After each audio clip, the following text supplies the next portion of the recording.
బంధమంటూ ఎరుగని బాటసారికి అనుబంధమై వచ్చింది ఒక దేవత.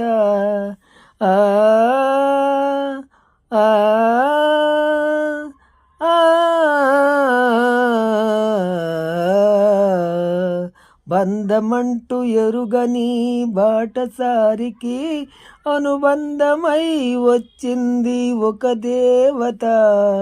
ఇంత చోటులోనే అంత మనసు ఉంచి, ఇంత చోటులోనే అంత మనసు ఉంచి నా సొంతమే అయింది ప్రియురాలిగా. ముద్దబంతి పువ్వులు మూగ భాషలు, మూసి ఉన్న రెప్పలపై ప్రేమ లేఖలు, చదువుకునే మనసుంటే ఓ కోయిలా, మధుమాసమే అవుతోంది అన్ని వేళలా.